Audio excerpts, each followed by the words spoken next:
கொடுத்தது, அறிவை கொடுத்தது கடவுள். அல்லேலூயா. பிதாவாகிய கடவுள் தான் அவரே நமக்கு தம்முடைய ஆவியை கொடுத்து, உன் பிள்ளையை பாரு, உன் குடும்பத்தை பாரு, இப்படி நீ வாழணும் இப்படின்னு சொல்லி ஒரு தாய் தகப்பன் பிள்ளைகள் தாய் தகப்பன் கீழ்ப்படியணும், பெற்றோருக்கு என்ன செய்யணும், பிள்ளைகள் பார்க்கணும், பிள்ளைகளை பெற்றோர்கள், இப்படி ஒரு அன்பு பாசம் ஐக்கியம் எல்லாம் உண்டு பண்ணினவர் யார்? கடவுள். அல்லேலூயா.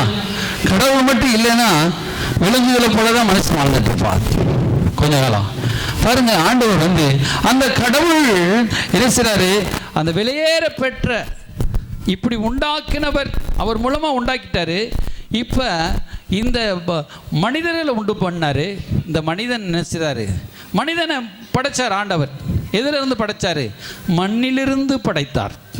அதான், நீ மண்ணிலிருந்து எடுக்கப்பட்டபடியால் மண்ணுக்கே திரும்புவாய். மண்ணிலிருந்து இருந்து ஆண்டவர் என்ன செய்யணும், ஆதாமை உண்டாக்குறார். உண்டாக்கி அவனுக்குள்ளே ஊதுகிறாரு, அவன் ஜீவ ஆத்மாவானான். அதையும் சிருஷ்டித்தவரும் ஆண்டவர் தான், இயேசு கிறிஸ்து தான். அவர் மூலமாக தான் சிருஷ்டிக்கிறார். அல்லேலூயா. இந்த வானத்தின் பறவைகள், கடலில் இருக்கிற மீன்கள் எல்லாமே சகலமும் சிருஷ்டிக்கப்பட்டது. அல்லேலூயா. சரி, ஸ்தோத்திரம். இப்படி உண்டு பண்ணி இந்த பூமியை யாருக்கு கொடுத்தார்? இந்த பூமியை மட்டும் மனுஷனுக்கு கொடுத்தார். அண்ட சராசரங்கள் எல்லாத்தையும், இந்த பூமி எல்லாமே அவருக்குரியதான். இப்போ இந்த பூமியை மனிதனுக்கு கொடுத்தார். ஆனால் மனுஷன் நோக்கி சொன்னார், நீ எல்லாவற்றையும் ஆண்டுகோள்னு சொன்னார். அல்லேலூயா. பெரிய திமிங்கலத்தையே மனுஷன் பிடிச்சிடறான் இல்லையா? அவனை காட்டிலும் எத்தனையோ டன் கூட என்ன செய்யும், திமிங்கலத்தை மீனை அடைக்கிறான். எத்தனையோ விலங்குகளை, சிங்கத்தை அடைக்கிறான் இல்லையா? சிங்கத்தை வாயத்தனா திறக்குது இல்லையா? அப்புறம் கடலில் இருக்கிற பெரிய பெரிய உயிரினங்களாம் பிடிச்சிடறான். அவனை காட்டிலும் யானையை அடைக்க ஆள்றான் இல்லையா? ஒரு சில பெரிய பெரிய கப்பல்களை அவன் என்ன செய்ய திசை திருப்பி கொண்டு வரான். பெரிய பெரிய கடலுக்கு அடியில் ரோடை போடுறான். பார்த்தீங்கன்னா நீங்கள் டிஸ்கவரி சேனலில் பார்த்தீங்கன்னா 300 கிலோமீட்டர் அளவுக்கு கடலுக்கு அடியில் ரோடை போடுறான். மலையை குடஞ்சி ரோடை போட்டு அங்கே கொண்டு போகிறான் இல்லையா? பூமியில் இருக்கிற வெளியேறப்பட்ட தங்கத்தை எடுத்து வர்றான். கடலுக்குள்ளே போய் எத்தனை விதமான மீன்களை பிடிக்கிறான். எல்லாற்றையும் மனுஷன் ஆண்டுகிறான். ஆனால் சகலமும் பாருங்க, இதெல்லாம் மனுஷனுக்கு ஆண்டவர் கொடுத்தது. ஆனால் மனுஷனுக்கு சர்வசாதாரணமாக ஆண்டவர் மனுஷனுக்கு சிங்கத்தை தடவலாம், திமிங்கலத்தை கூட பிடிக்கலாம் என்னால். ஆனால் இப்போ அவன் பாவம் செஞ்சதுனால தான் அவனை எதுக்குது. சிங்கம் கூட அவனை கடிக்க வருது, நாய் கூட குலைக்குது, கடிக்க வருது. காரணம் என்ன? உட்காருங்க. எல்லாமே காரணம் என்னன்னா பாவம். சொல்லுங்க, பாவம். இந்த பாவம் தான் மனுஷனை என்ன ஆக்கிட்டுருச்சு, சமாதானம் இல்லாமல் ஆக்கிருச்சு. இந்த பாவம் தான் இந்த சிருஷ்டிக்கப்பட்ட யாவுமே மனுஷனுக்கு எதிரடி ஆக்கி விட்டுச்சு. கவனமாக கேட்குறீங்களா? மனுஷனுக்கு எது எதிரடி ஆக்கி விட்டது? மனுஷன் செய்த பாவம். இந்த பெரிய பாவம் மனுஷன் செஞ்சானா, ஆண்டவர் சொன்னார், இந்த 99% ஆண்டுகோ, நடுவில் இருக்கிற ஒரே ஒரு பழத்தை மட்டும் சாப்பிடாத. ஏன்னா நீ இந்த பூமிக்கு கடவுள், நீ இந்த பூமிக்கு கடவுள் போல இருக்கிற. இந்த கடவுளை அவனை வச்சிட்டேன். இந்த பூமியே நீ ஆண்டு கொள்ளலாம். நீ சொன்ன அப்படியே இருக்கும். சிங்கத்தை தடவலாம், புளியை தடவி கொடுக்கலாம், எல்லா மிருகங்கள், காட்டு மிருகங்களும் உனக்கு கீழ்பட்டு இருக்கும், அன்பாக இருக்கும். ஆனால் உனக்கு மேலே நான் கடவுளாக இருப்பேன்னு சொன்னார். அல்லேலூயா. ஆனால் மனுஷன் என்னைக்கு அந்த பழத்தை புசிச்சு அந்த பாவத்தை, நான் கடவுளை போல் ஆயிருவேன், இன்னும் நான் கடவுளை போல், ஏற்கனவே நல்லா தான் இருக்கிறான். நம்ம சுய உரிமையை கொடுத்திருந்தார். கடவுள் என்ன கொடுத்திருந்தார்? அவனுக்கு சுய உரிமையை கொடுத்திருந்தார்.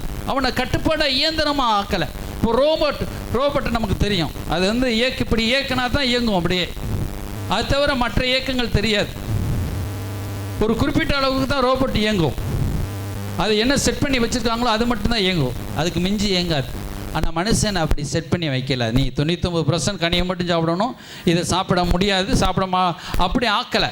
மனுஷனு சொன்னால் நீ எதை வேணாலும் செய்யலாம், ஆனால் உன் விருப்பத்துக்கு நான் என்ன செய்ய ஃப்ரீயாக விட்டு கொடுத்துறேன். ஆனால் நான் உனக்கு மேலே கடவுள் இருக்கிறேன், அதுக்கு நீ பயப்படுங்கிறதுக்காக இந்த ஒரு பழத்தை மட்டும் புசிக்காத, எல்லாத்தையும் நீ சாப்பிட்டுட்டு நீ ஆண்டுகோன்னு சொன்னார். அவனும் நல்லவன் தான், அவன் நல்ல பையன் தான். ஆதாம் எவன் நல்லவங்க தான். ஆனால் பிசாசு ஒருத்தன் இருக்கானே, அந்த பிசாசு என்ன செய்வான்? கடவுளுக்கு எதிராளி. அவன் எப்படியாவது இந்த மனிதனை எப்படியாவது பாவம் செய்ய பண்ணி தேவனை விட்டு இந்த மனுஷனை பிரிச்சிடணும். நான் பிரிஞ்சு போயிட்டேன்ல, அப்போ இந்த மனுஷனையும் பிரிச்சிடணும்னு சொல்லி ஏவாள் மூலமாக பேசி, அப்படி நீ இன்னும் கடவுளை போல ஆயிடுவீங்க அப்படி சொல்லி உங்கள் கண்கள்லாம் திறக்கப்பட்டு அப்படி இப்படி ஒரு பொய்யை சொல்லி சாப்பிட வச்சு அப்படியே அந்த ஆதாம் ஏவாளை அந்த ஏதேன் தோட்டத்தை விட்டு துரத்த வச்சுட்டார். ஆண்டவர் வந்து பார்க்குறாரு, அவங்க பழத்தை புசிச்சனால பாவம் உள்ளே பிரவேசித்தது. பாவம் எப்படி உள்ளே பிரவேசித்தது போல பாவம் பிரவேசித்து அப்படியே ஆண்டு கொண்டது. இந்த பாவத்துக்கு ஒரு ரூல்ஸ், ஒரு சக்தி இருக்குது. இப்போ நீங்கள் அதிகமான இனிப்பை சாப்பிட்டுட்டே இருக்கீங்கன்னு வச்சுருவோம், ஒரு 5 வருஷத்துல என்ன ஆயிரும்? சுகர் வந்துடும் சொல்லுவாங்கள்ல, சுகர் வந்துடும் இல்லையா? ஒரு கிருமி போய் நம்மளை அட்டாக் பண்ணுது, அப்படியே வந்துடுது பாருங்கள். அந்த கிருமி தாக்குது பார்த்தீங்களா? அந்த கிருமிக்கு பவர் இருக்குது, ரூல்ஸ். அதான் ரூல்ஸ் சொல்கிறோம், ரூல்ஸ். பாவத்திற்கு ஒரு ரூல்ஸ் உண்டு. அது ஒரு பிசாசினுடைய சக்தி. அந்த ரூல்ஸ் போய் உள்ள என்ன செய்யுது? அப்படியே உள்ள இறங்குது. அதுக்குடைய விளைவை காட்டும். இப்போ கொரோனா வைரஸ் இருந்துச்சு, அதனுடைய விளைவை, அதனுடைய தன்மையை காட்டுது பார்த்தீங்களா? அதுக்கு ஒரு ரூல்ஸ். இப்படி தான் தும்மல் வரும், இப்படி வரும், அப்படி வரும், காய்ச்சல் வரும், அப்படி வரும், அதுக்கு ஒரு ரூல்ஸ். அப்போ ஆஸ்துமா நோய்க்கு ஒரு ரூல்ஸ். அப்புறம் ஒவ்வொரு கேன்சர் வியாதிக்கு ஒரு ரூல்ஸ் ஒன்று இருக்குது, மாரடைப்புக்கு ஒரு ரூல்ஸ் இருக்குது. இப்படி சில வியாதிகளுக்குரிய ரூல்ஸ் இருக்குது. அதே போல் பாவத்துக்கு, இந்த பாவம் பிரவேசித்த உடனே என்ன செய்யப்பட்டிருக்கு? எல்லாமே ஆட்டோமேட்டிக்காக அந்த பாவத்தினுடைய சக்தியினுடைய வல்லமை அப்படியே மனுஷன் ஆட்டி படைக்க ஆரம்பிச்சு. அந்த பாவமானது அவனை ஆண்டு கொண்டது. யாரை ஆண்டு கொண்டது? மனுஷனை ஆண்டு கொண்டுருச்சு. இப்போ வெளியே வர முடியல பாரு, சாதாரண ஒரு பீடி குடிக்கிறான், ஏன் நிப்பாட்ட முடியல? அவனை ஆட்கொண்டுருச்சு. அதான் அது ஒரு பிசாசு போல். அது வந்து அவனை பிடிச்சி இழுத்துரும். நம்ம கண்ணுக்கு தெரியாது, இதெல்லாம் கண்ணுக்கு தெரியுமா? இப்போ ஏர்டெல் டவர் வருது, நம்ம கண்ணுக்கு தெரியுமா? பிஎஸ்என்எல் சிம்பு கேட்டால் பிஎஸ்என்எல் டவர் வருது இல்லையா? நம்ம கண்ணுக்கு சொல்லிட்டா வருது. அதனுடைய ரூல்ஸ் இருக்குது. சாதாரண மனுஷனை ஆண்டவர் கண்டுபிடிச்ச கையில் இருக்கிற ஒரு ஃபோனுக்கு ரூல்ஸ் இருக்குது, அது பாவத்துக்கு ரூல்ஸ் இருக்குது. அதான் அந்த பாவம் உள்ள பிரவேசித்தவன் ஆண்டு கொண்டுருச்சு. இப்போ பாவம் ஆண்டு கொண்ட உடனே கடவுள் தான் பெற்றெடுத்த பிள்ளை போல இருந்த ஆதாம, அடுத்த பிள்ளை யாரு? ஆதாம் தான், மனுமக்கள் தான். இயேசுவுக்கு அடுத்து இளைய பிள்ளைகள் எல்லாம் நாம் எல்லாரும் தான். இவர்களை விட்டு விடுவதற்கு கடவுளுக்கு மனுஷன் இரக்கமுள்ள தேவன். அவர் படைச்சிட்டு அப்படியே தள்ளி விடுகிற தெய்வம் அல்ல. பாவம் செஞ்சுட்டு அவர் அப்படியே கழிச்சு கட்டுற தெய்வம் அல்ல. புரியுதா உங்களுக்கு?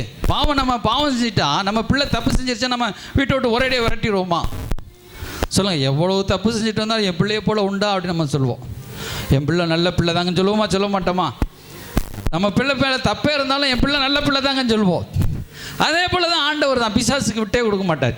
என் உயிரே போனாலும் சரிடா, என் பிள்ளையை நான் காப்பாற்றுவேன். எல்லாம் சொல்லுங்கள், என் உயிரே போனாலும் நான் என் பிள்ளையை காப்பாற்றுவேன். அல்லேலூயா. அதே போல் தான் அவரும் இப்போ என்ன செய்கிறாரு? அவரும் அதே தான். உங்கள் கேட்டது என்னவோ அதை காட்டில் அவர் பெஸ்ட். அதான் சொல்கிறார், பொல்லாதவர்களாகி நீங்களே உங்கள் பிள்ளைகளுக்கு நல்ல ஈவுகளை கொடுக்க அறிந்திருக்கும் போது பரலோகத்தில் இருக்கிற பரமபிதா அவர் தம்மை நோக்கி இரவும் பகலும் தம்மை நோக்கி கூப்பிடுவர்களுக்கு நன்மையான ஈவுகளை அருளாமல் இருப்பது எப்படி? அல்லேலூயா. இப்போ பிதா என்ன செய்கிறாரு? எப்படினாலும் சரி என் பிள்ளைகளை மீட்டிடுவேன்னு சொல்லி அவர் ஒரு வாரத்தை, ஒரு காரியத்தை சொல்கிறாரு. என் குமாரனை என்ன செய்வேன்? அனுப்புவேன். நீ எப்படி மனுஷனை வஞ்சித்து மனுஷன் பாவம் செஞ்சு இந்த மனுஷன் மூலமாக இந்த பிசாசு பிடுங்கினானோ, எதை பிடுங்கினா? இந்த பூமியினுடைய அதிகாரத்தை பிடுங்கினான் பிசாசு. வியாதியை கொண்டு வந்தான், சாபத்தை கொண்டு வந்தான், மரணத்தை கொண்டு வந்தான். இதெல்லாம் கடவுள் கொடுக்கல. வியாதியோ மரணமோ சாபமோ, மரணமே இல்லாத வாழ்க்கை தான் கடவுள் கொடுத்தார். நமக்கு மரணம் கிடையாது. இப்போ பாவம் செஞ்ச பிறகுதான் மனுஷனுக்கு மரணம் வந்துச்சு. மரணத்தை எல்லாத்தையும் பிசாசு கொடுத்துட்டான். ஆனால் எப்படி பாவத்தின் வழியாக எப்படி வந்துச்சோ, இப்போ தேவனுடைய இரக்கம், கிருபை இறங்குது. இறங்கி கிருபையாய், அதான் பரலோகத்தில் இருக்கிற கடவுள் கிருபையாய் குமாரன் அனுப்புகிறார். கிருபை இறக்கப்பட்டு குமாரன் கீழே போகிறார். அவர் தன்னை அண்ட சராசரங்களையும் அடக்கி ஆண்டவர் இப்போ எல்லாவற்றையும் சிருஷ்டித்த தேவன் ஒரு உருவாய் உள்ள என்ன செய்கிறார்? ஒரு கருவில் போய் பிரவேசிக்கிறார். அல்லேலூயா. ஒரு அல்லேலூயா சொல்லுங்க. அல்லேலூயா. ஸ்தோத்திரம். அவர் தூணில் இருப்பார், துரும்பில் இருப்பார் நம்ம சொல்கிறோம் முந்தி. ஆனால் அதை காட்டிலும் அவர் அங்கெல்லாம் இருக்க மாட்டார். நம்ம என்ன செய்கிறார்? உள்ளத்துக்குள்ளே ஒரு பெண்ணை வைத்து தானே பிசாசு ஏமாத்தினான். ஏவாளை வச்சு தானே பிசாசு ஏமாத்தினான். அதை கொண்டே அடிக்கிறார் அவனை. எந்த பெண்ணை அவன் ஏமாற்றி வஞ்சகம் பண்ணி பூமியை பிடுங்கினானோ அந்த பெண்ணின் வயிற்றுக்குள்ளேயே பிரவேசித்து கடவுள் கிருபை எப்படி வெளிப்படுது? பிரவேசித்து அவர் உற்பத்தி ஆகி குழந்தையா பிறக்கிறார். ஒரு கையை தட்டி கடவுள் கண்டு செலுத்துவோம். அல்லேலூயா, ஸ்தோத்திரம். அதுதான் கடவுள் பாருங்க, அவர் தன்னை அண்ட சராசரங்களை படைத்தவர், எப்படினாலும் அப்படியே உள்ள பிறக்கிறார், அவரால் முடியும். அல்லேலூயா. இதை மரியாள் கேட்குறான், இது எப்படி ஆகும், நான் இன்னும் எனக்கு கல்யாணமே முடியலையே அப்படின்னு கேட்குறான். இது தேவனால் பரிசுத்த ஆவியானவரால் எல்லாம் கூடும். கடவுள் பரிசுத்த ஆவியாய், இயேசுவானவர் பரிசுத்த ஆவியாய் இந்த மனு உலகத்திலே எங்கே வந்தார்? மரியாளுக்குள்ளே வந்து அப்படியே மாம்சமானார். அங்கே மாம்சத்தில் இல்லை. அப்போது அங்கேயும் கடவுளுக்கு வந்து நம்மளை மாதிரி மாம்சம் கிடையாது. அவர் வேறு காரியத்தில் அவர் தற்சரூபமானவர், அவர் ஆதியும் அந்தவுமானவர், அவர் அல்பாவும் உமேகாவுமானவர், சர்வ வியாதிபதியாக இருக்கிறார். அல்லேலூயா. சர்வ சக்கராதிபதியாக இருக்கிறார். அவருக்கு எல்லாம் கூடும். அல்லேலூயா. அவர் வேறு ஆற்றல், மகிமையானவர். அல்லேலூயா. ஆனால் இப்பொழுது அந்த மரியாள் வயிற்றுக்குள் வரும் பொழுது நம்மை போல மாம்சம் அவர் கொடுக்கப்பட்டு அப்படியே வளருகிறார். அல்லேலூயா. அதான் பைபிள் யோவான் புஸ்தகத்தில் எழுதப்பட்டிருக்கிறது. நீங்கள் எடுத்து பார்த்தீங்கன்னா சோத்திரம், அந்த வார்த்தை பாருங்கள், யோவான் 1:14 சொல்கிறாரு, அந்த வார்த்தை மாம்சமாகி கிருபையினாலும் சத்தியத்தினாலும் நிறைந்தவராய் நமக்குள்ளே வாசம் பண்ணுகிறார். அவருடைய மகிமையை கண்டோம், அது பிதாவுக்கு ஒரே பேரானுடைய மகிமைக்கு ஏற்ற மகிமையாக இருந்தது. கவனமாக கேட்குறீங்களா? அந்த மகிமை எப்படி உண்டாகிறதுனா, அந்த மகிமையை கண்டோம். அல்லேலூயா. மகிமைன்னா என்னங்க? மகிமைன்னா என்ன அப்படின்னு சொல்லி ஒரு பிரசன்னம். இப்போ நம்ம பழைய ஆட்களுக்கு பழைய புதல்வர்கள் அல்லது புத்தர்கள் இப்படி எல்லாம் பார்த்தீங்கன்னா பின்னாடி ரவுண்டு மாதிரி இருக்கும். அதான் மகிமை இல்லையா? சொல்லுவோம், அது ஒரு மகிமை, ஒரு பிரகாசம் மாதிரி பின்னாடி இருக்குதே அப்படின்னு சொல்கிறோம்ல. அதே போல் கடவுளுக்கு ஒரு பிரகாசம், கடவுள் தான் பிரகாசம் உள்ளவர். அல்லேலூயா, ஸ்தோத்திரம். அந்த பிரகாசம், அந்த பிரகாசத்திலே வாசம் பண்ணுகிறவர், அந்த பிரசன்னமான தெய்வம், அந்த பிரசன்னமே உள்ள வருகிறது. பிரசன்னத்தில் உள்ள வர்றாரு. எங்கள் கவனமாக கேட்குறீங்களா? பிரசன்னத்தில் உள்ள வந்து வயிற்றுக்குள்ளே உதிச்சு, இப்போ பிரசன்னம் என்ன செய்யுது? அதுக்கு ஒரு மாம்சம் கொடுக்கப்பட்டது, அது குழந்தையா பிறகுது. அல்லேலூயா. அதான் சொல்கிறாரு, அந்த வார்த்தை மாம்சமாகி கிருபையினாலும் சத்தியத்தினாலும் நிறைந்தவராய். அல்லேலூயா. இப்போ மனுஷன் எப்படி நிறைஞ்ச இருக்கிறான்? மனுஷன் பாவத்தினால் நிறைந்தவனாக இருக்கிறான். கவனமாக கேட்குறீங்களா? பாவத்தினால், குரோதத்தினால், அசுத்தத்தினால் நிறைந்தவனா மனிதன் இருக்கிறான். இப்போ கடவுள் எப்படி வெளிப்படுகிறாரு? கிருபையாய், கிருபையினால் நிறைந்தவர். அல்லேலூயா. சத்தியம் நிறைந்தவராக வெளிப்படுறாரு. ஏசுநாட்டை ஏதாவது பாவம் கண்டுபிடிக்க முடியுமா? சொல்லுங்கள். ஏசுநாட்டை ஏதாவது இப்போ இயேசுவை அறியாத ஒருத்தண்ட போய் கேட்டால் கூட பாவம்பா, அவர் அநியாயமாக சிலுவையில் அறிஞ்சிட்டாங்கப்பா, அவர் அப்ராணி கடவுள் பாஞ்சல், எதுவும் தெரியாது, ஒன்றுமே தெரியாட்டா கூட சொல்லுவாங்க, ஐயோ அந்த சாமியா அவர் அப்ராணி. இயேசுவை ஒரு குற்றம் சொல்ல முடியாது, யாருமே குற்றம் சொல்ல முடியாது. அந்தளவுக்கு ஒரு பரிசுத்தமான அவர், சத்தியம் நிறைந்தவரா, நீதி ஒரு நிறைந்தவர், நமக்காகவே தொங்கினார். அல்லேலூயா. இப்போ கிருபையினாலும் இரக்கத்தினால், கிருபையினாலும் சத்தியம் உள்ளவர். அல்லேலூயா. நீதியுள்ளவர், இரக்கமுள்ளவர். அல்லேலூயா. அப்போ தனக்காக ஒரு சத்தியத்தை மாற்ற மாட்டார். அல்லேலூயா. பிதாவும் மாற்ற மாட்டார். தப்பு செஞ்சால் தண்டனை, இதுதானே தண்டனை தான். அவர் தண்டனைன்னு ஒன்று எழுதி கொடுத்துருந்தார் மனுமக்களுக்கு, இப்படி தப்பு செஞ்சால் இது தண்டனை. அப்போ அவரே இப்படி தப்பு செஞ்சால் தண்டனைன்னு சொல்லிட்டு, இப்போ மனுஷன் செஞ்ச பாவத்தை தண்டனை நீக்கிறதுக்கு என்ன செய்யணும்? அப்படி நீக்க மாட்டார், அதுக்குரிய தண்டனை செலுத்தி தான் ஆகணும். அப்போ தன்னுடைய ஒரே பேரான குமாரனை அனுப்புகிறார். கடவுளாக அவர் வரல, அவர் என்ன கடவுள் மாம்சமாக மனிதனாக வந்தார். அவர் கிருபையும் இரக்கமும் நிறைந்தவராய் வந்து அப்படியே வளர்ந்து பார்த்த மகிமை, அந்த பிரசன்னம் உள்ளக்குள்ளே இருக்குது, அவருக்குள்ளே இருக்குது. அல்லேலூயா. இப்போ இயேசு நமக்குள்ளே வந்துட்டார்னா அவருடைய பிரசன்னம் நமக்குள்ளே இருக்கும். இப்போ நீங்களும் அவரைப்போல மாறி விடலாம். நீங்கள் நினைப்பீங்க நான் மனுஷன் தான் நினைப்பீங்க, நீங்கள் மனிதராக இருந்தாலும் உங்களுக்குள்ளே கடவுள் இருக்கிறார். அல்லேலூயா. ஆண்டவரே எனக்குள்ளே வாரும், நான் ஒரு வெறும் எலும்பு கூடுப்பா, அல்லது நான் ஒரு வெறும் மாம்சத்தின் கூடுப்பா, நான் சரீரத்தின் கூடுப்பா, நீ எனக்குள்ளே வாரும் அப்படின்னா நமக்குள்ளே வந்துடுவார். அல்லேலூயா.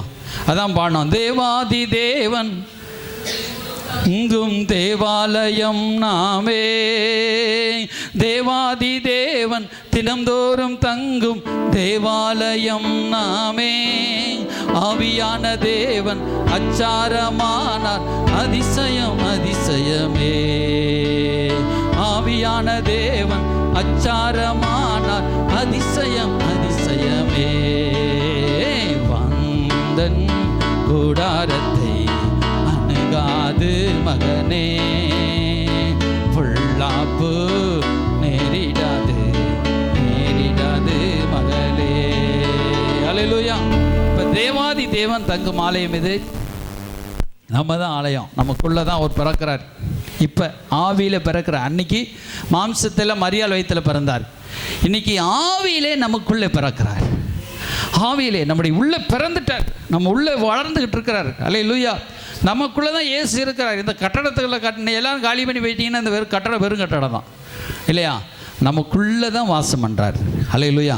நமக்குள்ளே இருக்கிற இறைவன், நமக்குள்ளே இருக்கிற ஆண்டவர், அந்த இயேசு எப்படிப்பட்டவர் அப்படின்னு கேட்டால், அவர் பிதாவுக்கு ஏற்ற ஒரே மகிமையாக இருந்தது. கடவுளை கண்டவன் இயேசுவை பார்க்கலாம், இயேசுவை பார்த்தவன் கடவுளை பார்க்கலாம். அதான் வேதம் என்ன சொல்லுகிறதுனா, பாருங்கள், ஸ்தோத்திரம், நாங்கள் அவருடைய மகிமையை கண்டோம். யார் எழுதுறா? அந்த யோவான் கூட இருந்து சீடர்கள் எழுதுறாங்க இந்த புஸ்தகத்தை. நாங்கள் அவர் இயேசுவை கண்டோம். இயேசுவை பார்த்தாச்சுன்னா பிதாவை பார்த்த மாதிரி. ஒரு அல்லேலூயா சொல்லுங்க. அல்லேலூயா. அதான் சொல்றாரு, அவருடைய மகிமையை கண்டோம், அது பிதாவுக்கு ஒரே பேரானவருடைய மகிமைக்கு ஏற்ற மகிமையாகவே இருந்தது. அல்லேலூயா. ஸ்தோத்திரம். அவரை பார்த்துட்டா கடவுள் இப்படி தான் இருப்பார். எப்படிங்க இருப்பார் கடவுள்? இப்படி தான். அல்லேலூயா. சரி, ஏசப்பா மாம்ச ரூபத்தில் வந்துட்டார். பெரிய ஒரு ராஜா வம்சத்தில் பிறக்கலை. யார்? சாதாரண தச்சன் வயிற்றில் தான் பிறந்தார். ஒரு மரியாள் வயிற்றில் தான் பிறந்தார். வளர்ப்பு தகப்பனார் தச்சு வேலை செய்கிறவர். எந்த வேலை செய்கிறவர்? தச்சு வேலை செய்கிறவர். இப்போ இயேசு ஒரு சாதாரண ஒரு போதகரா, ஒரு தீர்க்கதரிசியாக வந்துட்டார். இப்போ ஒரு தேவ ஆலயத்தில் பார்த்தீங்கன்னா, இப்போ இது நம்ம ஆலயமாக சின்ன ஆலயம் தான். அங்கே பார்த்தீங்கன்னா சாலமோன் கட்டின ஆலயம் உலகத்திலே பிரசித்த பெற்ற ஒரு தேவாலயம். சாலமோன்கிற உலக ஞானி, அவர் அந்த உலக ஞானி தான் கட்டினார் தேவாலயத்தை, வேறு யாரும் கட்டலை. அவரை கொண்டு தான் கடவுள் கட்டினார். உலகத்திலே கடவுளுக்குன்னு ஆலயம் கட்டப்பட்ட இடம் ஒரே இடம் அந்த ஆலயம் தான். அவ்வளோ ஞானத்தை கொடுத்து, தங்கத்தை வைடூரியத்தை கொடுத்து, தங்கத்தினாலே எல்லாத்தையும் அப்படியே என்ன செய்யார், பொருத்தினார். அப்படி பார்த்தீங்கன்னா அதுக்கப்புறம் யுத்தங்கள் வந்துச்சு. ஏன்னா மக்கள் பாவம் செஞ்ச போது அதையும் கடவுள் விட்டு கொடுத்துட்டார். பாவம் எப்படி பாருங்க, பாவம் செஞ்சால் கடவுளுடைய ஆலயமே விட்டு கொடுத்துறாரு கடவுள். வேறு வழி கிடையாது. இன்னும் மக்கள் தான் முக்கியம் அவருக்கு. அதை எடுத்துக்காட்டாக வச்சுருக்கார். நான் பாவம் செஞ்சுட்டா நான் கைவிடுவேன், ஏன்னா கைவிட்டு போயிடும், திரும்பவும் உங்களை சேர்த்துக்கொள்வேன். அல்லேலூயா. நான் பாருங்கள், அந்த கட்டப்பட்ட அந்த இடத்துல திரும்ப ஆலயம் கட்டப்பட்டு, இடிக்கப்பட்ட ஆலயம் திரும்ப கட்டப்பட்டு நிற்கிது. இப்போ இயேசு பிரசங்கம் பண்ணுறாரு. அங்கே ஒரு சூம்பின கையுடைய ஒரு மனுஷன் இருக்கிறான். கையெல்லாம் சூம்பி போயிடுச்சு. ஒத்த கை சூம்பி போயிடுச்சு அவனுக்கு. சூம்பி போனால் பார்த்தீங்கன்னா மக்கள் அங்கே பரிசேயர் இருக்கிறாரு, மத போதகர் இருக்கிறார், இன்னும் வேத பாரகர் இருக்கிறாங்க. இவங்கெல்லாம் இயேசு மேலே குற்றம் கண்டுபிடிக்கிறதுக்காக இருக்கிறாங்க. ஏன்னா அது நாள் ஓய்வு நாள், சனிக்கிழமை ஓய்வு நாள். அந்த ஊரில் சனிக்கிழமை யாரையும் எந்த வேலைக்கும் போகக்கூடாது. அந்த யூத நாட்டில் கடவுள் கொடுத்த சட்டம் தான். எந்த வேலைக்கும் போகக்கூடாது, எந்த காரியத்தையும் செய்யக்கூடாது, சாப்பிடணும், ஜெபம் பண்ணணும், ரெஸ்ட் எடுக்கலாம். இதுதான். வயலுக்கு போகக்கூடாது. அப்படி போனால் கல்லறிஞ்சு கொல்லணும். அப்படிப்பட்ட ஒரு நாடு, சட்டம் புள்ள நாடு. இப்போ இயேசு அந்த சூமின கையை மனுஷனை சுகமாக்க விரும்புகிறார். மார்க் 3ஆம் அதிகாரத்தில் இருக்குது, பாருங்கள், எடுத்து பாருங்கள். அதில் சுகமாக்க விரும்புகிறார். இப்போ எல்லாரும் அவங்க மேலே குற்றம் சாட்டம் வேண்டும் என்று அப்படியே இருக்கிறாங்க. அப்போ பாருங்கள், 3ஆம் அதிகாரம் 3ஆம் வசனம். அப்பொழுது அவர் சூமின கையுடைய மனுஷனை நோக்கி, எழுந்து நடுவே நில் என்று சொல்லி. இப்போ அந்த மனுஷன் சொல்கிறாரு, என்ன செய்கிறாரு? எப்பா எழுந்து நில்லுப்பான்னு சொல்கிறார். மார்க் 3ஆம் அதிகாரம் 3ஆம் வசனத்தில். எழுந்து நில்லுன்னா நடுவில் நிற்கிறான். எல்லா மக்களும் பார்க்குறாங்க. இவர் சுகமாக்கிட்டாருன்னா இவர் மேலே நம்ம குற்றம் சாட்டுவோம். எதுக்காக? ஒரு மனுஷனை சுகமாக்குறதுக்காக. ஆனால் இவர் எப்படி சுகமாக்குவார், இவர் எப்படியா பிடிப்போம், இவர் எப்படியா சிறையில் அடைப்போம் அப்படிங்கிற நோக்கத்தோடு வந்திருக்கிறாங்க. அப்போ அந்த மனுஷனை எழுந்து நிற்க சொல்கிறாரு. அவர்களை பார்த்து, ஓய்வு நாட்களில் நன்மை செய்வதோ தீமை செய்வதோ ஜீவனை காப்பதோ அழிப்பதோ எது நியாயம் கேட்குறார். ஒரு கேள்வி கேட்குறாரு ஆண்டவர். ஏசுனார் என்ன கேட்குறாரு? ஒரு கேள்வி கேட்குறாரு. ஏன் கேள்வி கேட்டார்னா, அங்கே இருக்கிற உள்ள மத போதகர்கள் இருக்கிறாங்க, சதுசெய்யர் பரிசெய்யர் மத போதகர்லாம் இருக்கிறாங்க. இவர் சுகமாக்கக்கூடாது, ஓய்வு நாளில் கூட சுகமாக்கக்கூடாது. அப்போ கேட்குறாரு, இயேசுவே, இந்த சட்டத்தை படைச்ச இயேசுவே கேட்குறாரு. எப்போ அந்த சட்டத்தை படைச்சதே நான் தான், மோசே மூலமாக கொடுத்தேன். ஆனால் அவங்க இப்போ மனுஷரூபமாக வந்திருக்காரு. இப்போ கேட்குறாரு, நன்மை செய்வதோ தீமை செய்வதோ, ஜீவனை காப்பதோ எது நியாயம், அழிப்பதோ எது நியாயம் கேட்குறாரு. அவருடைய அவங்க பேசாமல் இருக்கிறாங்க, யாருமே ஒன்றுமே பேசணும், உம்முன்னு இருக்கிறார். அப்போ அடுத்து சொன்னார், அவருடைய இருதய கடினத்தின் நிமித்தம் அவர் விசனப்பட்டு கோபத்துடனே சுற்றிலும் இருந்தவர்களை பார்த்து அந்த மனுஷனை நோக்கி உன் கையை நீட்டு என்றார். பாருங்க, அந்த சூமின கையோடைய மனுஷனை கையை நீட்டுன்னு சொன்ன உடனே கையை நீட்டிட்டான். அல்லேலூயா. அவன் நீட்டினான், அவன் கை மறு கையை போல சுஸ்தமாயிற்று. ஒரு கையை தட்டி ஆண்டவர் கண்டி சொல்லுவோமா? அல்லேலூயா. பாருங்க, அவனுடைய கை மறு கையை போல சுஸ்தமாயிற்று, உடனே சுகமாயிருச்சு. ஆனால் அடுத்த வசனத்தில் சொல்லப்பட்டிருக்கு, உடனே பரிசேயர் புறப்பட்டு போய் அவரை கொலை செய்யும்படி அவருக்கு விரோதமாக ஏரோதியருடனே கூட ஆலோசனை பண்ணினார்கள். பாருங்க, கடவுளுக்கே ஒரு சோதனை கொடுக்குறான் மனுஷன். இயேசு கிறிஸ்து வந்து சுகமாக்குறாரு. நீர் எப்படி சுகமாக்க வச்சு? சுகமாக்கக்கூடாது. தேவ ஓய்வு நாளில் சனிக்கிழமை நீர் என்ன செய்யக்கூடாது? சுகமாக்கக்கூடாது. சுகமாக்கினதுக்காக போய் கொலை பண்ணுற திட்டம் போடுறான். இதை அறிஞ்சு தான் சொன்னார், எப்பா நன்மை செய்வதோ தீமை செய்வதோ, சுகமாக்குவதா அல்லது அப்படி விட்டு விடுவதா? ஆனால் அவங்களுக்கு பயப்பில்ல. அவர் இரக்கமுள்ளவர், அவனை சுகமாக்கி அனுப்பினார். அல்லேலூயா. இதாங்க அவருடைய இரக்க மனசு. அவர் இரக்க மனசு பெரிய மனசு. 38 வருடம் உள்ள வியாதியஸ்தன் படுக்கையாக இருக்கிறான். அவனையும் போய் ஓய்வு நாளில் சுகமாக்குறார். 18 வருடமாக ஒரு பெண் கூனியாகவே இருக்கிறாள். அவளுக்கு அசுத்தாவினால் பிடிப்பட்டு, நீங்கள் ஒரு 10 நிமிஷம் இப்படியே குனிஞ்சே பாருங்கள். சிலரும் நம்ம வீட்டு வேலை பார்ப்போம், குனிஞ்சு ஒரு பொருள் எடுக்க மாட்டோம், ஏன்னா வலிக்கும் இல்லையா? அந்த காலத்தில் குனிஞ்சு குனிஞ்சு கூட்டினாங்க. இப்போலாம் குனிஞ்சாமலே கூட்டலாம் வழக்கமாக வந்துருச்சு, மிஷின்லாம் வந்துருச்சு இல்லையா? இப்போது கீழே பொருள் எடுக்க மாட்டோம், அந்தளவுக்கு பலவீனம் ஆகி போச்சு. இப்போ அவள் வாழ்க்கையெல்லாம் குனிஞ்சிட்டே இருந்தா. இப்படியே 10 நிமிஷம் இல்லை, அரை மணி நேரம் இல்லை, 1 மணி நேரம் இல்லை, 18 வருஷம் இப்படியே கூனியாகவே இருந்தான். சாப்பிட இப்படியே படுக்க இப்படியே எந்திரிக்க, இவ்வளோதான் அவ்வளோலாம் முடியும். இது கூட கம்மி தான் அப்படி. அப்போ ஏசப்பா பார்க்குறாரு, நிமிந்தா வலிக்கும், கொஞ்சம் நிமிந்தா கூட வலிக்கும்.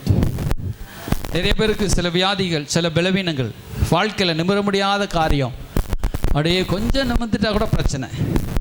கொஞ்சம் சிரித்து பேசிட்டா கூட பிசாசு வந்து அடிச்சிருவானோ பயத்தில் நிறைய பேர் வாழ்வீங்க இல்லையா?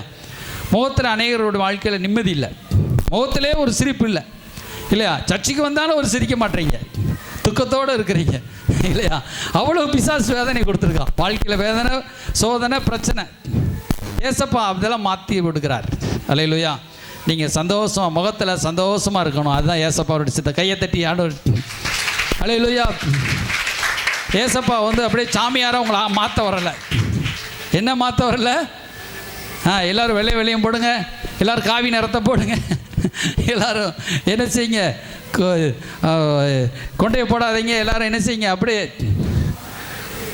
அப்படின்னு சொல்லி ஏசப்பா உங்களை சாமியாரை மாற்ற வரல, பிள்ளையாக தான் மாற்ற வந்தார். ஒரு அல்லேலூயா சொல்லுவோம். அல்லேலூயா. அவர் அப்பா, நம்ம பிள்ளைகள். அல்லேலூயா. நம்ம என்ன நினைக்கிறோம், அவர் சாமி, நம்மளாம் என்ன செய்கிறோம், சாமிக்கு அடுத்து என்ன செய்யும், சின்ன சின்ன சாமிகள் அப்படிங்கிற அல்ல. அவர் பிதா, நமக்கு அப்பா. எல்லாம் சொல்லுங்கள். முதலாவது கடவுள் எனக்கு அப்பா, அடுத்து நான் வந்து அவருடைய செல்ல பிள்ளை. அல்லேலூயா. ஒரு அல்லேலூயா சொல்லுங்க. நீங்கள் ஒருவேளை 90 வயசாக இருக்கலாம், 80 வயசாக இருக்கலாம், 60 வயசாக இருக்கலாம், 50 வயசாக இருக்கலாம். நீங்கள்லாம் எப்படிப்பட்ட பிள்ளைங்க சொல்லுங்க? செல்ல பிள்ளைங்க. செல்ல பிள்ளைங்க முகத்தில் ஐயோ என் பிள்ளைக்கு வாழ்க்கை எப்படி ஆகிப்போச்சு, என் மகனுக்கு எப்படி இருக்குது, நான் நாளைக்கு எப்படி கடனை கட்ட போகிறேன் அப்படியும் கஷ்டப்படுறீங்க. அல்லேலூயா. கடனை அவர் கட்டுவார், வியாதி அவர் நீக்குவார், உங்கள் பிள்ளைக்கு கல்யாணத்தை அவர் முடிப்பார், உங்கள் பிள்ளைகள் அவர் பார்ப்பார். நீங்கள் உங்கள் ஏசப்பாவுக்கு செல்ல பிள்ளைய இருக்க பழங்க. கையை தட்டி ஆண்டவருக்கு. அல்லேலூயா. சோத்திரம். எனக்கு எந்த கவலையும் இல்லை சொல்லுங்கள். எனக்கு எந்த பிரச்சனையும் இல்லை. ஏசப்பா வந்து என் நோய்களை, என் கடன் பாரத்தை, என் பிரச்சனைகளை சிலுவையில் சுமந்து தீர்த்திட்டாரு. ஆனால் நான் சந்தோஷமாக இருக்க போகிறேன். எப்போ கையை எடுப்பான், வாலிபுரெல்லாம் கையை வைக்காதீங்க இப்படி. அல்லேலூயா.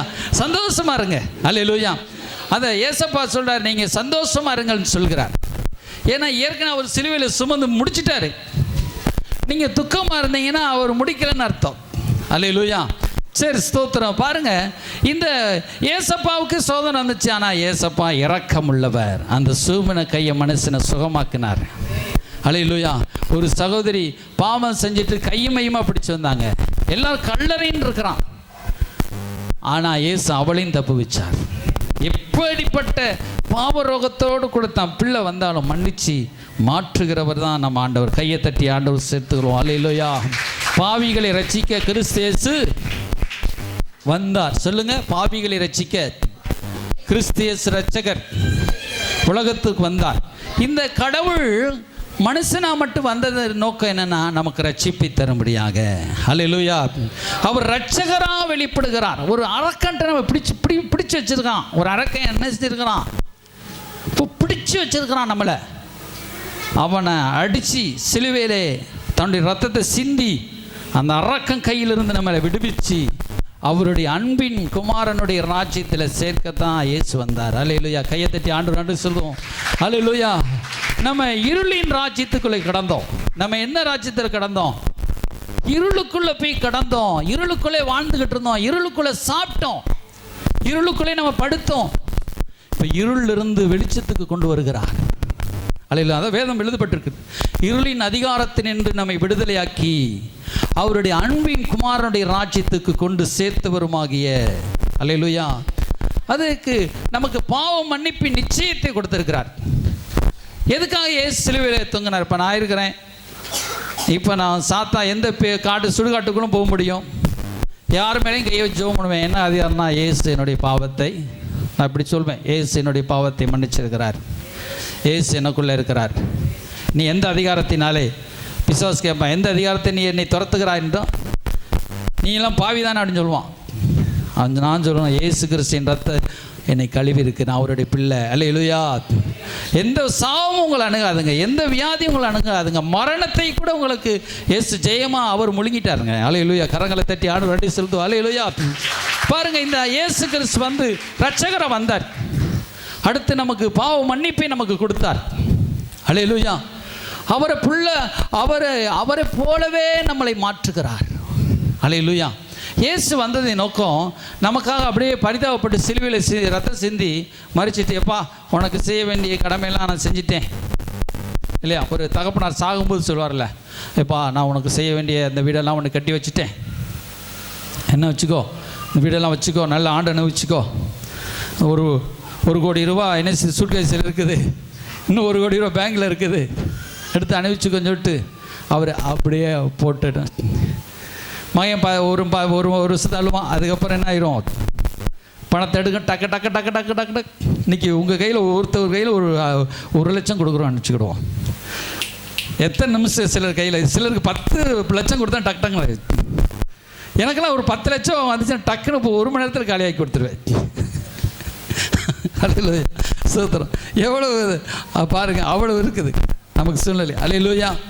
சோத்திரம். இப்போ நீங்கள் உங்கள் கையில் கொடுத்தா போதும், 1 கோடி ரூபா கொடுத்தா போதும். அண்ணாச்சி கையிலலாம் டக்கு டக்குன்னு அது தக்க மூளையெல்லாம் இருக்குது, எப்படி கொண்டு போகணுன்னு இல்லையா?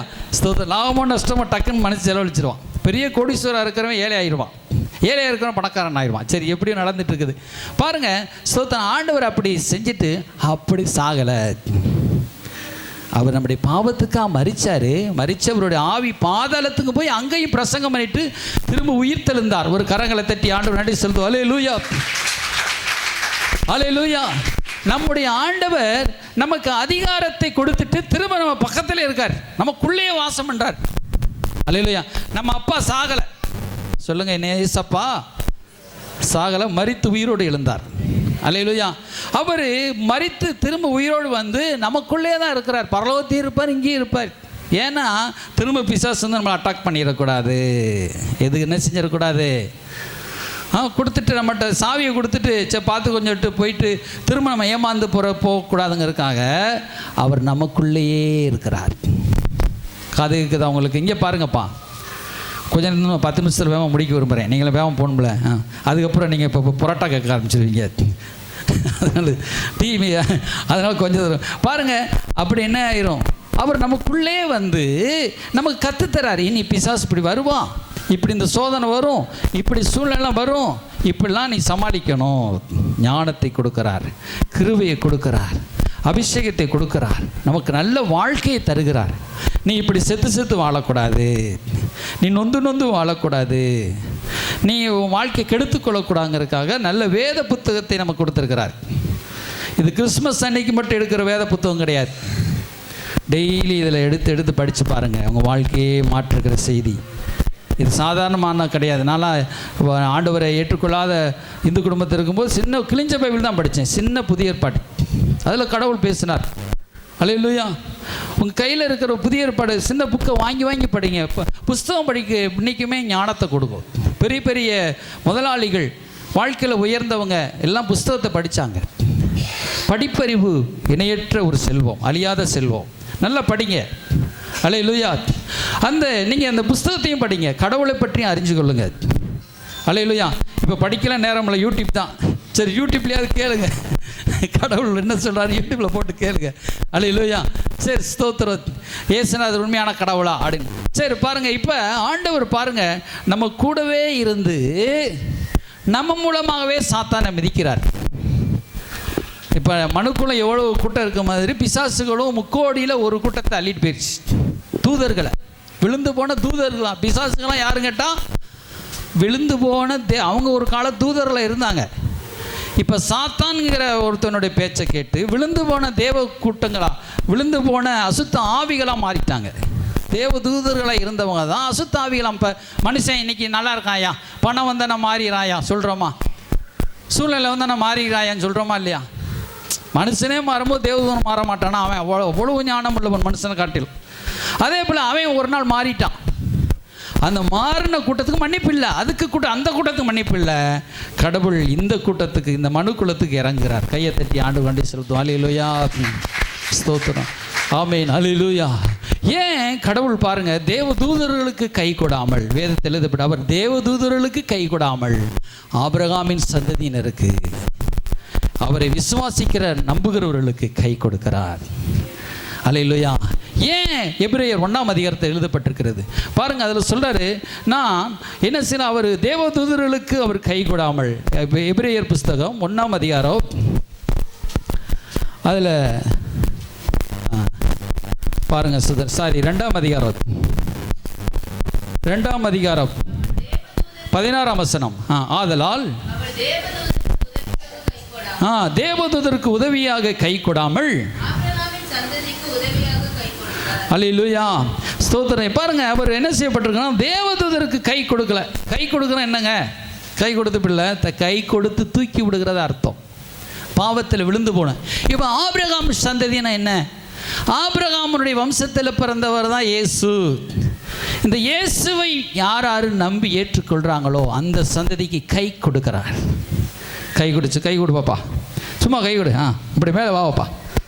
கை கொடுத்து இந்த பாப்பா மேலே தூக்கியாச்சு. அல்லேலூயா, வெரி குட். ஆண்டவனை ஆசீர்வதிப்பாராக புக்காரு. இப்போ அதே போல தான் பாவத்தில் விழுந்து போயிட்டான், தேவதூதன் விழுந்து போயிட்டான், மனுஷன் விழுந்து போயிட்டான். ஆனால் எந்த சந்ததிக்கு கை கொடுக்குறாரு? இப்போ சொல்கிறா இயேசுவை நான் ஏற்றுக்கொள்கிறேன்னு சொல்லு. இயேசுவை ஏற்றுக்கொள்கிறேன்னு சொல்கிறான். உடனே ஆண்டவரே நான் இயேசுவை ஏற்றுக்கொள்கிறேன்னு சொன்னோடனே ஆண்டவர் தூக்கி எடுத்து மேலே வைக்கிறார். அல்லேலூயா. அதான் ஆபிரகாமின் சந்ததி. நாம் தேவனுடைய சந்ததிகளாக மாறிவிடுகிறோம். அவருடைய நாமத்தின் மேல் விசுவாசம் உள்ளவர்களாய் அவரை ஏற்றுக்கொண்டவர்கள் எத்தனை பேர்களோ அத்தனை பேர்களும் தேவனுடைய பிள்ளைகளாகும்படி அதிகாரம் கொடுக்கப்பட்டிருக்கிறது. அல்லேலூயா. ஒரு அல்லேலூயா சொல்லுங்க. அல்லேலூயா, ஸ்தோத்திரம். அதுக்கு ஒரு முத்திரையோ பணமோ 5 லட்சமோ 10 லட்சமோ கொடுத்துட்டு தேவ பிள்ளை நம்ம ஆற முடியாது. விசுவாசம், நான் இயேசுவை விசுவாசிக்கிறேன், என் பாவத்துக்காக இயேசு மரித்தார். அந்த விசுவாசத்தினாலே தேவனுடைய பிள்ளை. என்ன பிள்ளை? வேமா சொல்லுங்க, வேமா முடிக்கணும். நான் தேவனுடைய பிள்ளை. எதினால? பணத்தை கொடுத்த அல்ல, பிறப்பினால் அல்ல. நான் பெரிய பணக்கார வீட்டில் போகிறேன் அதனால் அல்ல. சரி, இப்போ யூதர் குடும்பத்தில் அந்த காலத்தில் யூதர் இயேசு பறக்க முன்னாடி யூதர் ஆண்டவர் தெரிந்து கொண்டார். இப்போ ஏன்னா இயேசு பறக்கிறதுக்காக முன்குறிச்சார். இப்போ இயேசு பிறந்த பிறகு அவரை ஏற்றுக்கொண்ட எந்த பணக்காரனோ ஏழையோ எந்த ஜாதியோ எந்த மதமோ எந்த இனமோ அவருக்கு தேவை நம்பிக்கை. என்னை நம்பி வரான். நான் ஒருத்தன் எங்கேயோ தஞ்சாவூரில் இருக்கிற பொண்ணு ஏதோ ஒரு என்ன செய்ய டில்லியில் இருக்கிற மாப்பிள்ளையை கல்யாணம் முடிக்குது. எப்படி கல்யாணம் முடிச்சது? எங்கேயோ காலேஜில் படிக்க போனாங்களாம், அங்கே லவ் பண்ணி கல்யாணம் முடிச்சு சேர்ந்து வாழுதுங்க. சரி, அது எப்படி வாழ்கிறாங்க? வாழலையோ இல்லையா? ஒரு மனுஷன் நம்புகிறான். ஆனால் இந்த ஆண்டவரை நம்பி, அது தாய் தகப்பன் சொத்துக்கள் பத்துக்கெல்லாம் விட்டு வருது. ஆனால் அதை காட்டின இந்த ஏசப்பா பரலோகத்தை விட்டு வந்து நமக்கு உயிர் கொடுத்த தெய்வம். அவரை நம்புறதுக்கு என்னங்க? சாதாரண மனுஷனை நம்பி போகிறாங்க, மனுஷியை நம்பி போகிறாங்க. சாதாரண இளம் பிள்ளைய பார்த்தீங்கன்னா மனுஷி போகிறாங்க. நீங்கள் இவ்வளோ வயசாச்சு இன்னும் இயேசுவை நம்புறதுக்கு என்ன? கையை தட்டி ஆண்டு வண்டி சொல்கிறது இல்லை இல்லையா? இயேசு ஒரு காலம் கைவிட மாட்டாருங்க. மனுஷன் தாங்க வந்து நான் செய்கிறேன் சொல்லி கைவிட மாட்டேன், கைவிட்டுருவான். ஆனால் இயேசு பேச மாட்டார், மனசுக்குள்ளே பேசுவார். ஒருபோதும் அவர் கைவே விட மாட்டார். சரி பாருங்கள், அந்த இயேசு கிறிஸ்து இப்படி கை கொடுத்து தூக்கி நம்மளை நிலைநிறுத்தி அவர் நம்மோடு கூட டெய்லி நடக்கிறார். தினந்தோறும் நமக்குள்ளேயே தங்கிறார், விட்டுட்டு போக மாட்டார். ஏற்கனவே ஒரு நம்முடைய பாவத்துக்காக தான் சிலுவையில் மரித்தார். என்னைய கொல்லுங்கப்பா நீங்கள், அவன் அறியாமல் அவரை சிலுவையில் அரைஞ்சாங்க. அது தேவனுடைய திட்டம். பிசாசு நினச்சிட்டான் மனுஷனுக்குள்ளே புகுந்து இயேசு சிலுவையில் அரைஞ்சிச்சுன்னா முடிஞ்சிடும் இயேசு கதை. அவனுக்கு முட்டாப்பை தானே சாத்தான். யார் அவன்? ஒரு முட்டாள் தான், ரொம்ப அறிவுசாலிலாம் கிடையாது, ரொம்ப திங்க் பண்ண மாட்டான். சரி இவரை க்ளோஸ் பண்ணிடுவோம். அப்படி க்ளோஸ் பண்ணி பார்த்தா அங்கே தான் இருக்குது வேட்டு. எங்கே இருக்குது வேட்டு? அங்கே தான் இருக்குது. இயேசு சிலுவையில் அறையிறான் பார்த்தீங்களா? அவர் மறிக்கணும். ஏன்னா தான் பிள்ளைக்காக அவர் ரத்தம் சிந்துற அவனுக்கு தெரியாது. இது சிந்தப்படுற பரிசுத்த ரத்தம். அவர் சிலுவையில் ரத்தத்தை சிந்துற அந்த ரத்தம் பூமியில் வடியுது. சபிக்கப்பட்ட இந்த பூமியிலே பாவம் செய்தால் நீ சபிக்கப்பட்டிருப்பா என்று ஆண்டவர் சொன்னார் பார்த்தீங்க. அந்த சாபம் போகுது. அல்லேலூயா. மனுஷனை விட்டு வியாதி, பாவம், அந்த மரணம் நீங்கிறதுக்கு ஒரே வழி அந்த பிராயச்சித்தத்தை இயேசு சிலுவையிலே சிந்தி அந்த பாவத்தின் அகோரத்தை அழிக்கிறார். பாவத்துக்கு வேலி சனி எல்லாம் போயிடுது. ஏன்னா பரிசுத்த ரத்தம் சிந்தப்பட்டுச்சு, அவர் மரிச்சிட்டார்.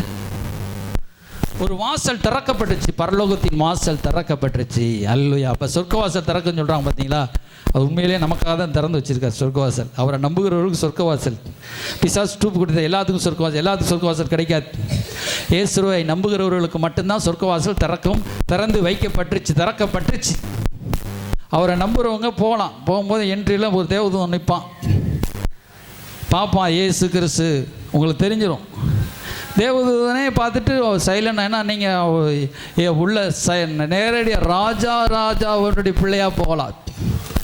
நீங்கள் பயந்து ஐயோ எனக்கு பரலோகம் கிடைக்குமா, சொர்க்கம் கிடைக்குமா அப்படின்னு பயந்துலாம் போக வேண்டியல. நிச்சயம் உங்களுக்கு இயேசு நம்புகிறவர்களுக்கு சொர்க்கம் உண்டு. அப்போ அதனால தான் நான் பிரசங்கம் பண்ணுறேன். இல்லைன்னா நான் பண்ண முடியுமா? தைரியமா? அல்லேலூயா. ஸ்தோத்திரம். நமக்காக இயேசு போய் சொர்க்க வாசலம் திறந்து